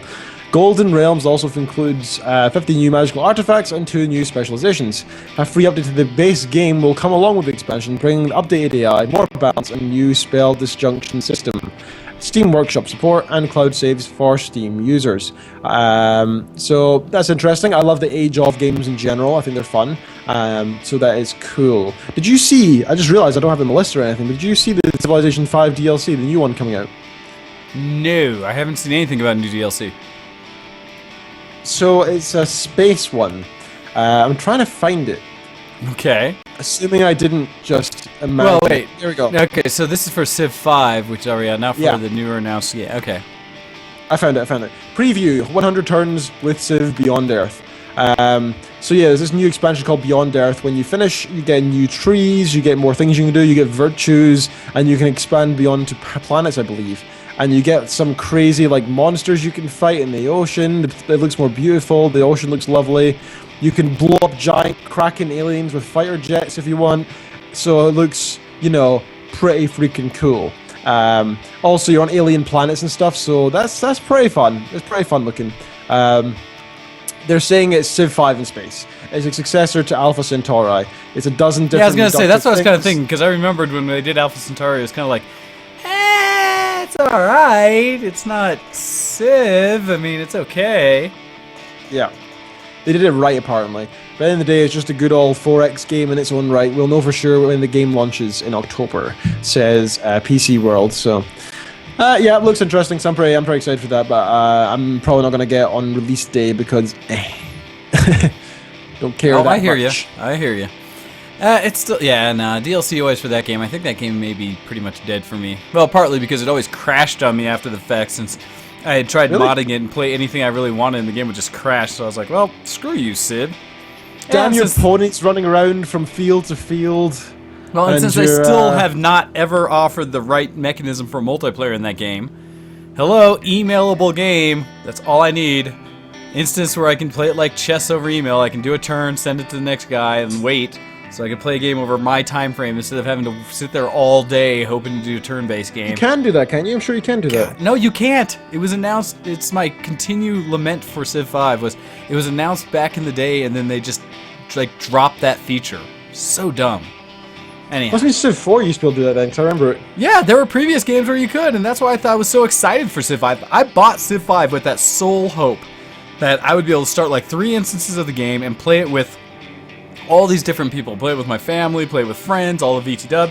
We could just have this big round robin of game. That it could have come out a couple years ago, whenever Civ 5 had launched, we could have bought it, we could have started playing it on VTW, and maybe still have a game going today that we had started back there or something. It'd be fun because you play it maybe once every other week or so as people finish turns. But that sounds horrific to me, man. Well, you say that, but there's no pressure or stress on it. It's a game that you just, oh yeah, I got an email. Okay, I guess it's my turn again. And then you load it up whenever you want, you take your time, do some strategy, and kind of you don't feel pressure to I gotta get this turn done in a certain time limit. And then you can turn around and just email it off. Oh, I'm done. Next person. And I'll see it in a month or something. I'll play another turn. But you could have multiples of those games going. So that's just me, though. I could do that. It's just like when I play Words with Friends or when I play any of these things. It's just a game that you play on occasion. And that'd be great. You'd actually have some real strategy in a game like that. Sorry. So, back to an article. So, I have another one. This is more for the general geeks in the world. Since we've been talking about some games and things recently, this is more just general how to earn geek cred. Hey, pause, I didn't notice you enter. Welcome to listening to us now. So this article comes in and it says, you can now access all of Richard Feynman's physics lectures for free. The lectures of the Nobel Prize-winning physicist Richard Feynman were legendary. Footage of these lectures does exist, but they are most famously preserved in the Feynman Lectures, 3-volume set that may be one of the most popular collections of physics books ever written.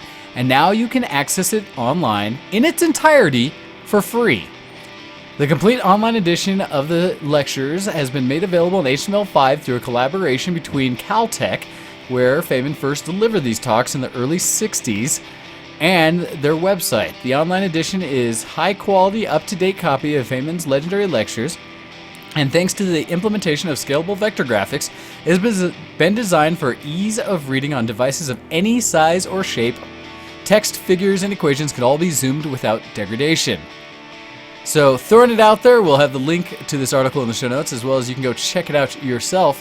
But I just think that is pretty damn epic.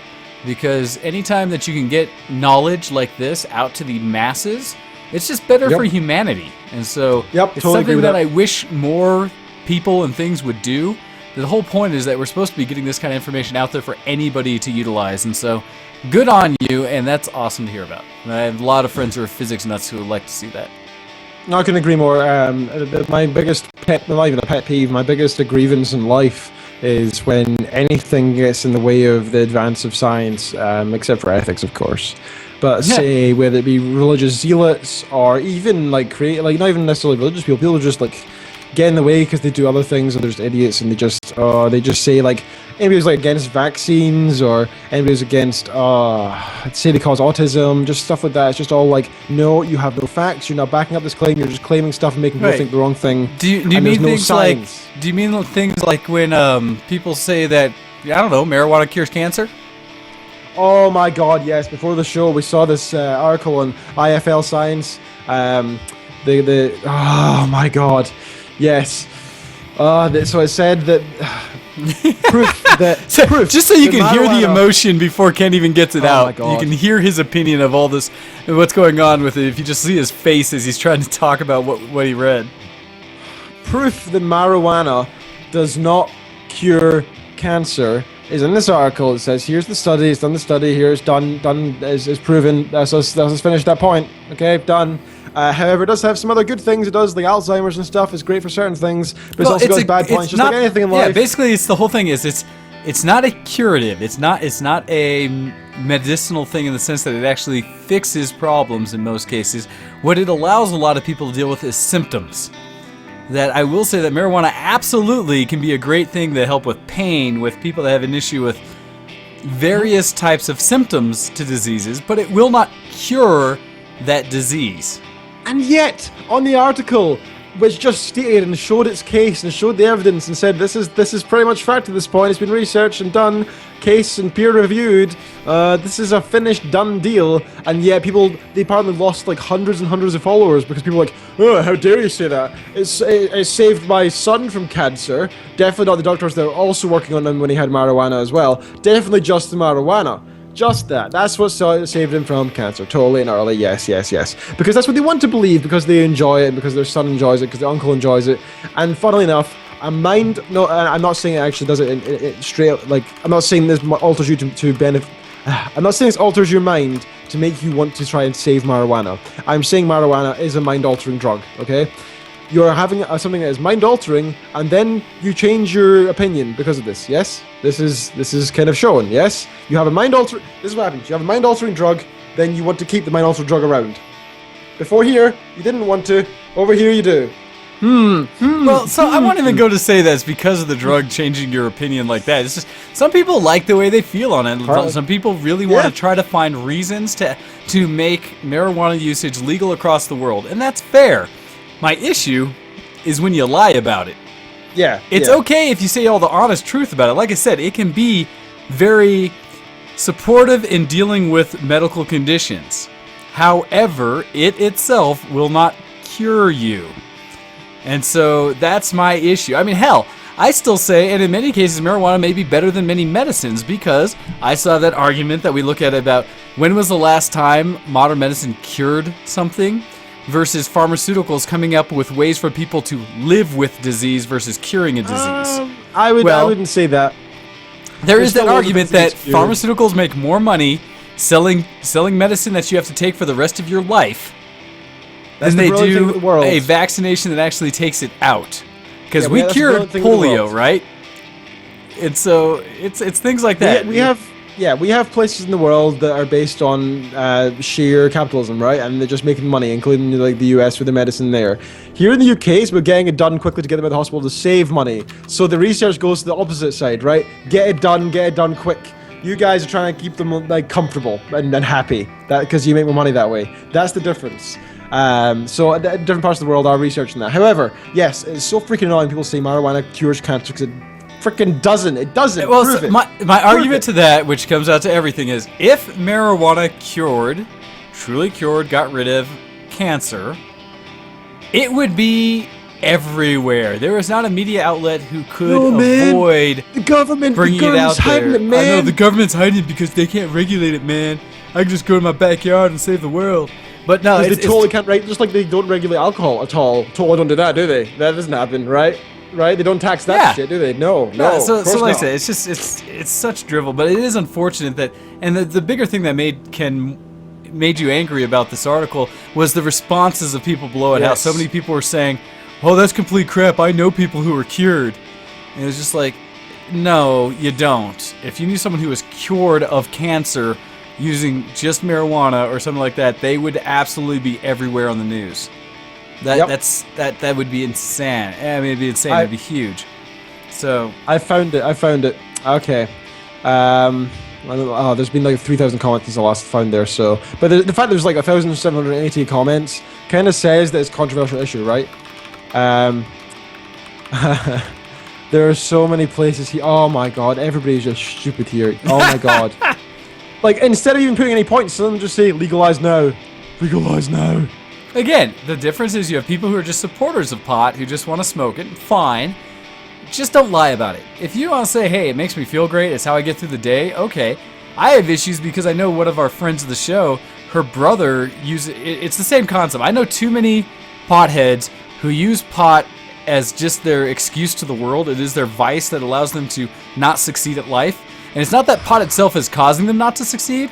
It's just like any of those kind of things. It can be alcohol, it can be cigarettes, anything where they spend so much time and money on that as an escape from reality that they try to say, no, man, it's the only way I can get through the day. Or you could stop spending that tiny bit of money you have on crap, pay off your bills, get a better job, and do things like that.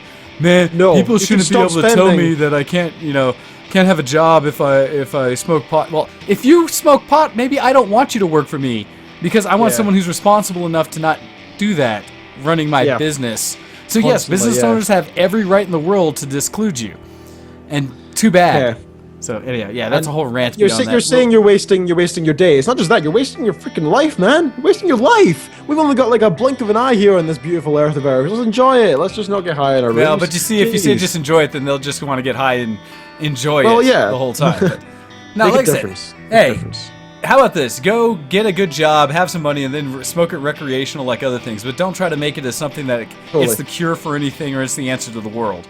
Yeah. Just speak about it truthfully of what it is. I'll leave it at that. This is a comment from Brandon's Concepts. It's got 11 likes, more than most things on this. Yes, cannabis does cure cancer when given 60 grams of, in caps, concentrated oil in a 3-month period.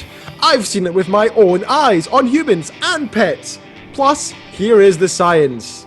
And he gives a bunch of things that looks a bit right. However,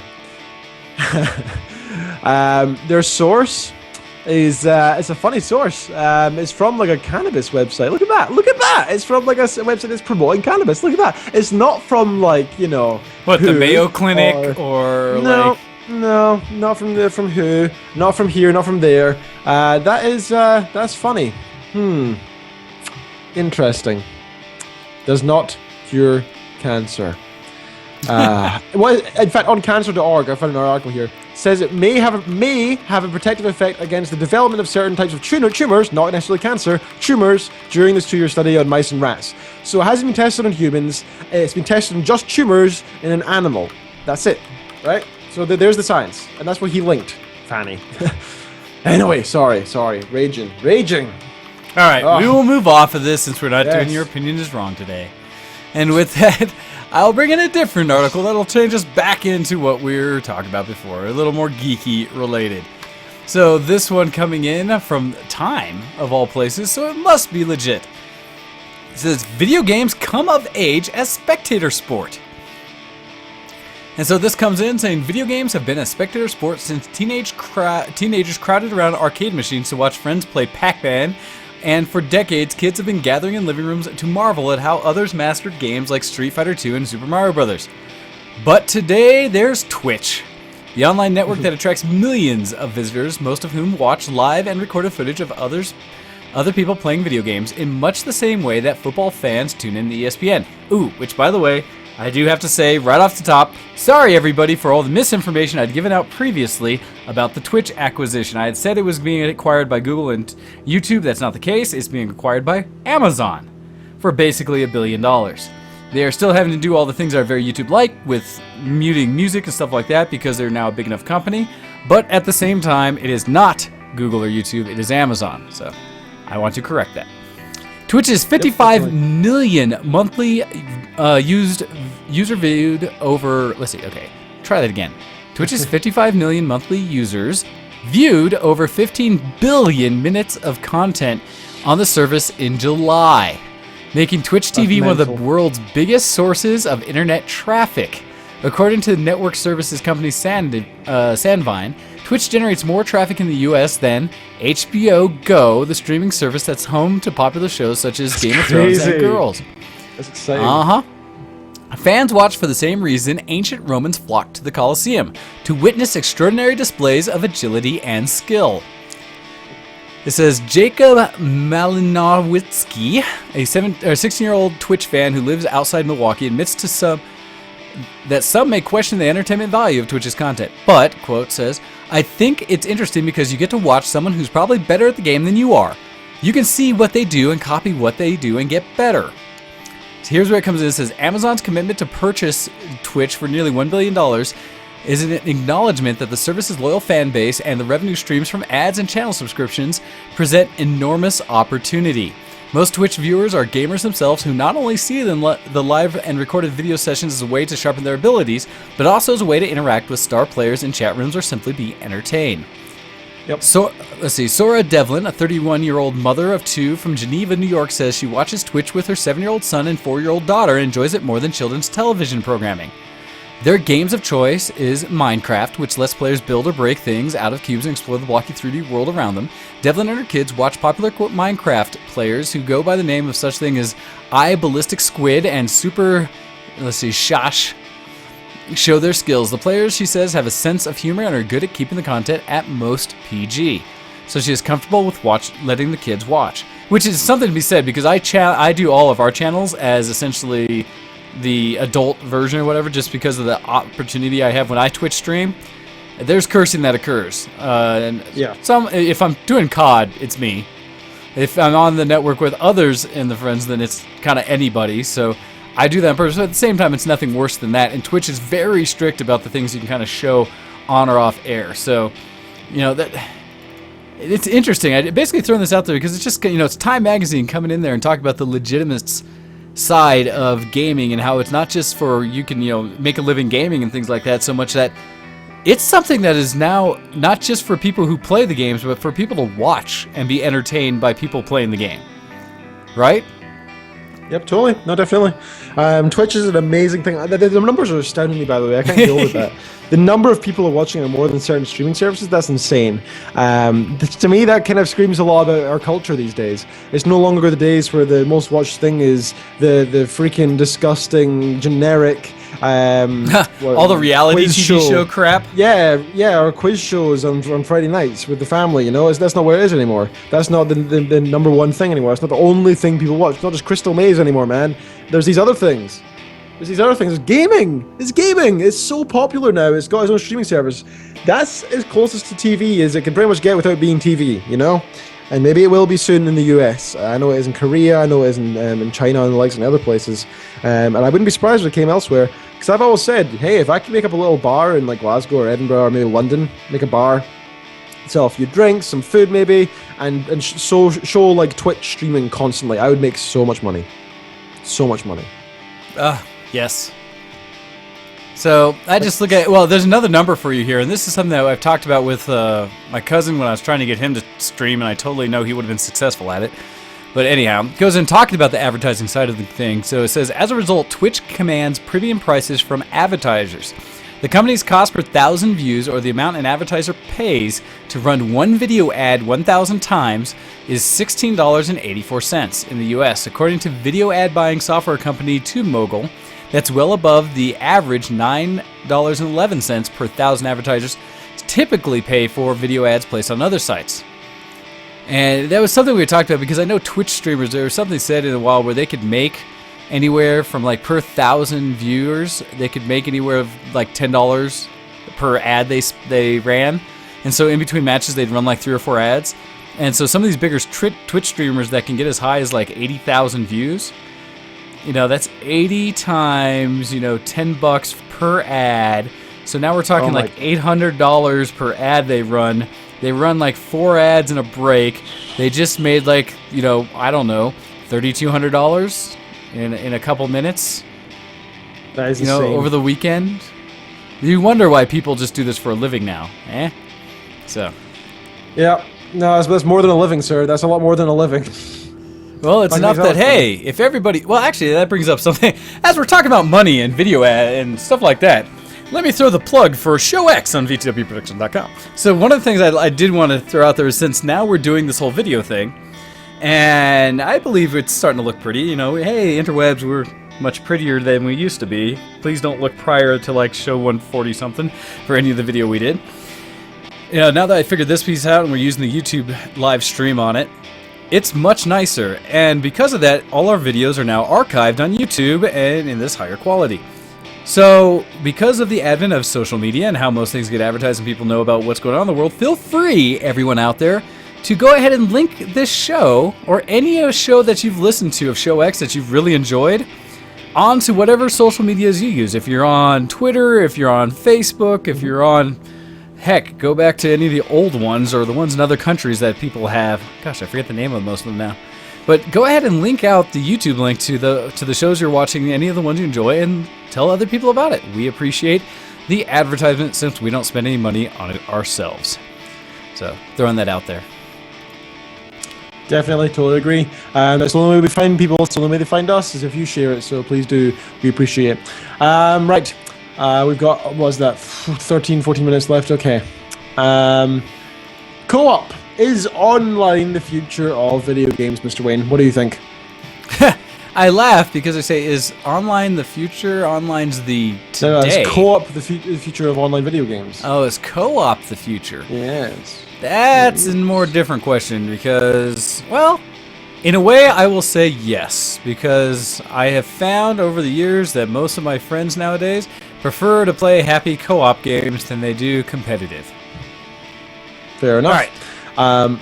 I have here, it says, at E3 2013, fully immersive was the go-to marketing catchphrase used to characterize the dawn of the new console generation, consistent with the perfunctory facade.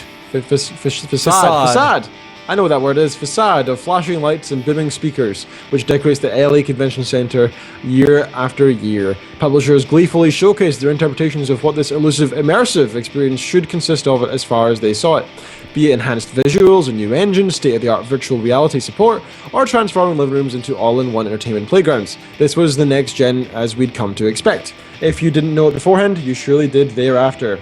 Fast forward a year, and the parameters which delineate, I knew that word, the next-gen landscape appear to have slightly shifted.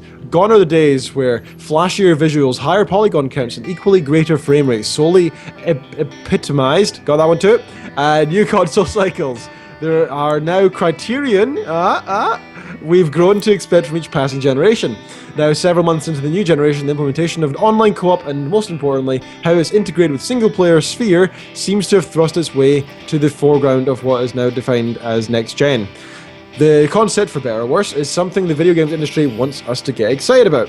So, I think co-op is something, well, let's think of different levels, right? You can have things like Fable, where it really feels like a single-player game where you have somebody else with you. Like Sonic, you have a single-player game and you have someone else with you. Then you have the kind of things like League of Legends and COD, where it's like, okay, you go around there, I'm going to go around here, support here, throw down a bubble, okay, let's do this, go, go, go, go, go, go! You know, fast-paced, really team-oriented coordination, and it really has that communication feel behind it. That's what's driving it, right?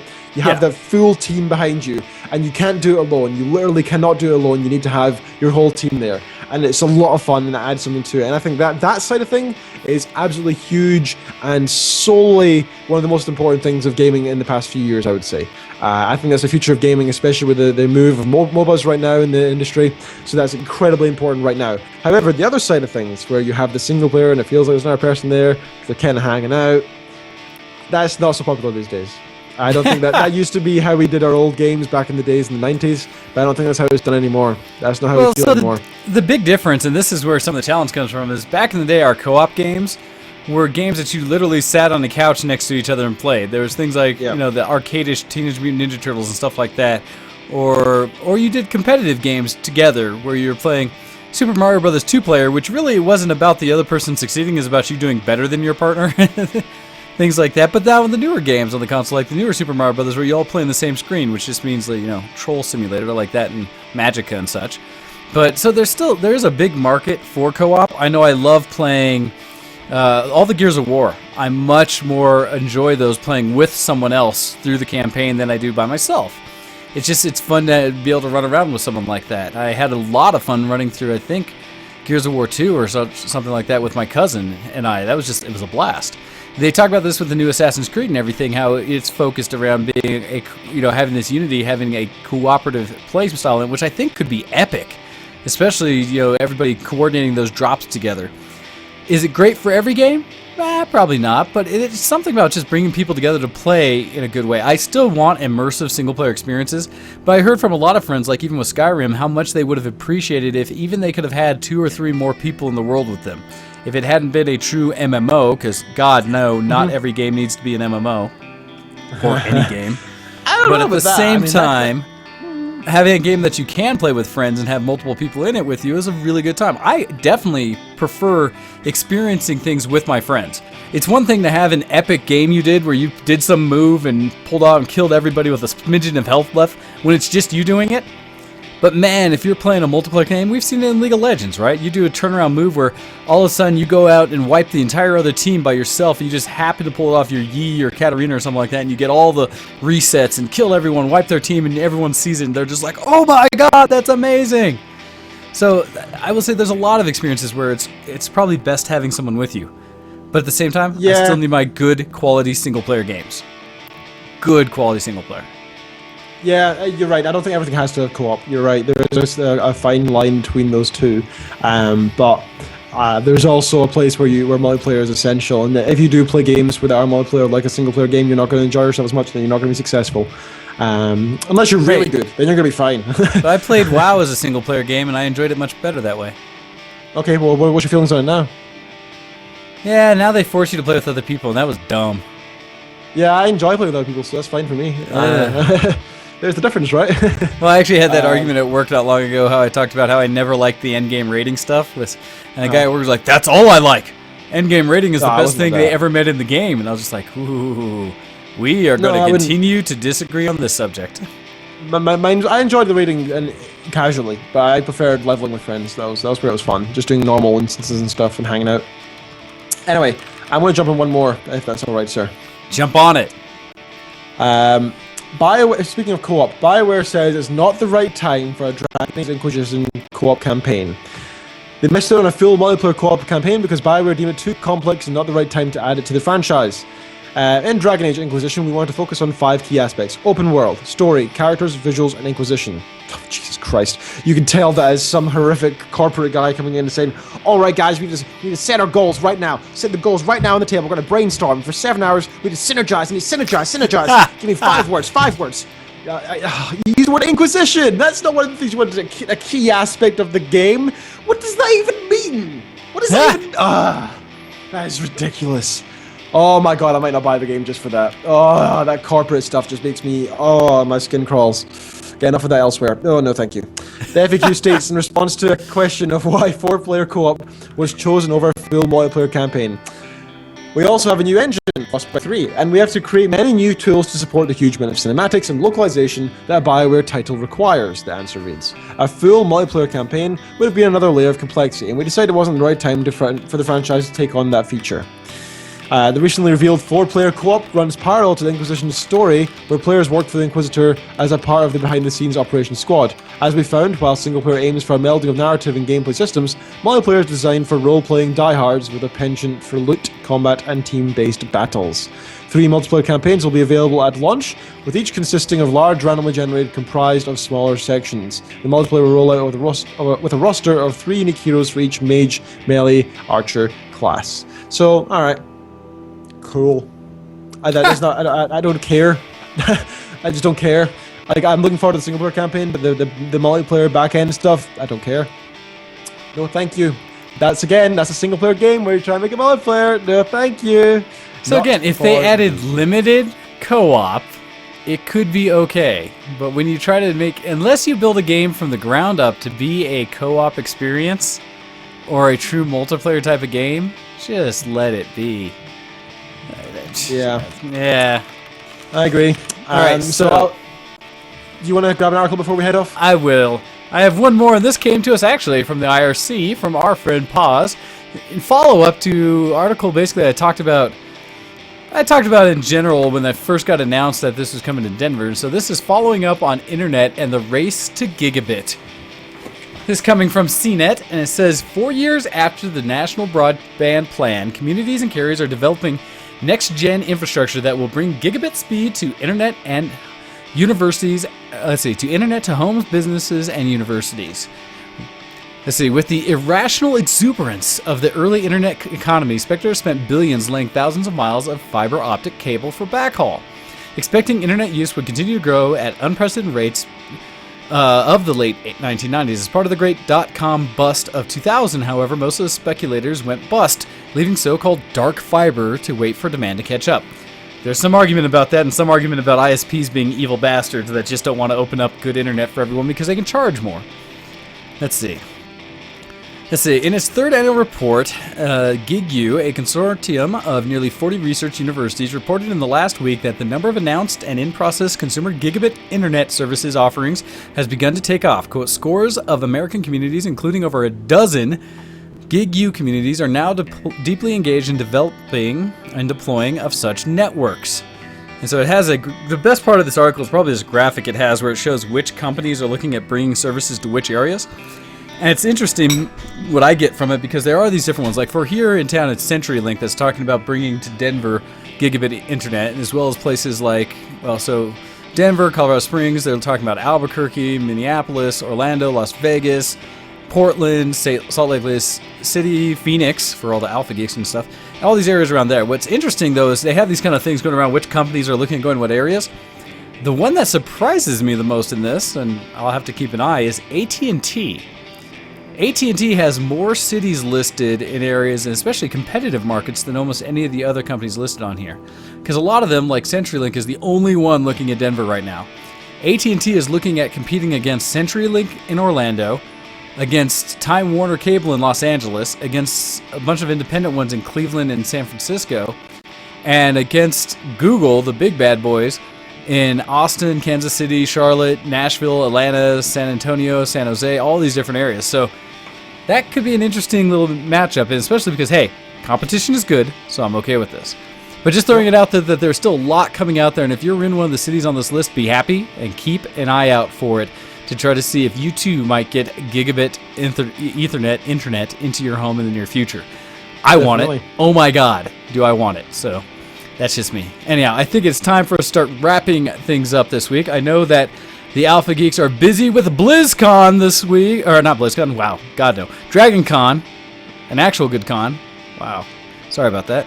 So they're at Dragon Con out in Atlanta, so hopefully you're hearing all the updates they've had. As was noted earlier, they've been streaming a lot of the con information. I should be there this weekend. That's probably why you thought I wasn't going to be here, Ken. I should be at Dragon Con, but I decided to be responsible and do things like go to Scotland at the end of the year. That's what I was thinking, but I'm glad you are here. It's definitely worth having you here. I'm happy with this. So, anyhow, it's time for the end thing, so let everybody know.